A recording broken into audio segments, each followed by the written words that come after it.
In 1794, President George Washington said, "I know of no pursuit in which more real and important service can be rendered to any country than by improving its agriculture."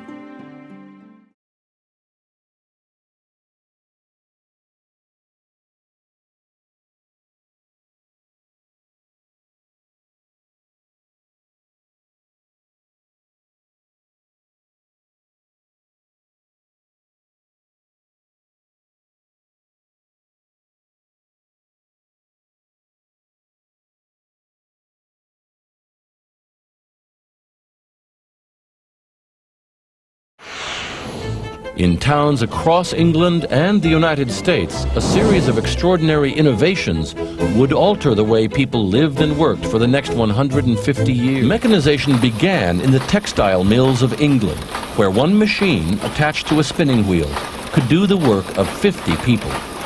Fuel, clothing, and food all became more affordable.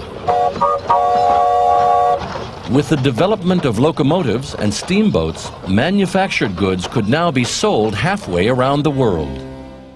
The Morrill Land Grant Act of 1862.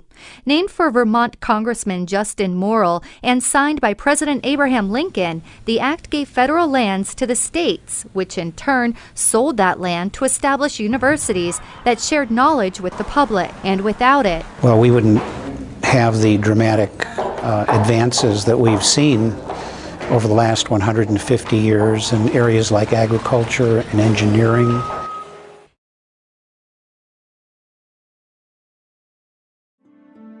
In 1831, Cyrus McCormick, building on the developments of his father Robert, invented and demonstrated a practical reaper. In the years that followed, an entire industry emerged that was devoted solely to making agricultural production more efficient and easing the many burdens of the farmer. A Mr. Wilder in New York invented something to ship butter from one place to another, and he was the first person to cool a railroad car significantly to keep something fresh as it was transported.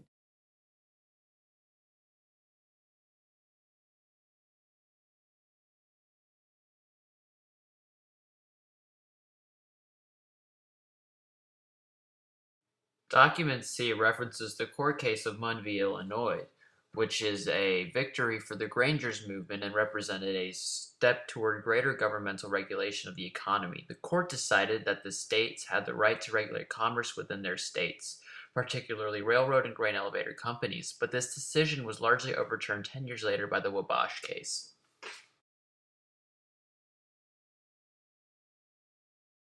Union Pacific was created by an act of Congress and signed into being by Abraham Lincoln. Thus began an epic endeavor to bring the far corners of this country closer, connecting not just points on a map, but people on a mission.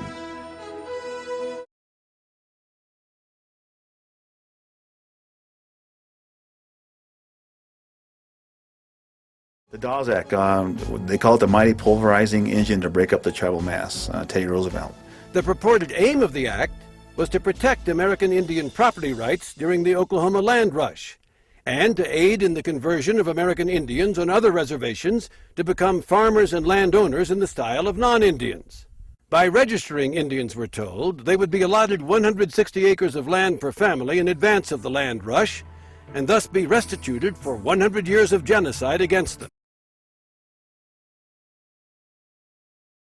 The Grange, nationally called the Patrons of Husbandry, was originally founded in 1867 in Washington, D.C.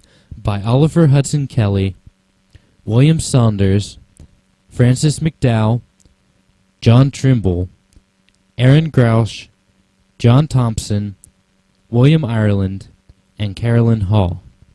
At first, the Grange was established as a social and educational organization with their main objective of combating the economic backwardness of the farming lifestyle. Brunswick, what can you tell me about the Farmers Alliance? Hello. The Farmers Alliance was first established in 1876 in Camp Asses, Texas.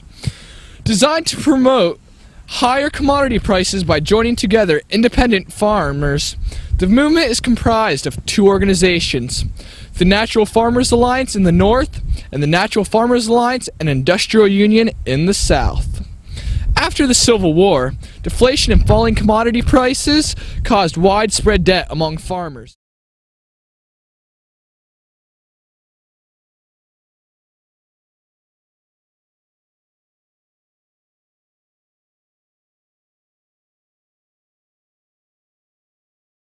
Should coin silver as well as gold in order to increase the amount of currency in circulation, making it easier for debtors to pay off their creditors. Big business in this country wanted none of it, and the leaders of both the Democratic and Republican parties were solidly behind a gold-only currency. Only the Populist Party liked the idea of silver coins. But then at the Democratic Convention, William Jennings Bryan stepped to the microphone and changed American politics.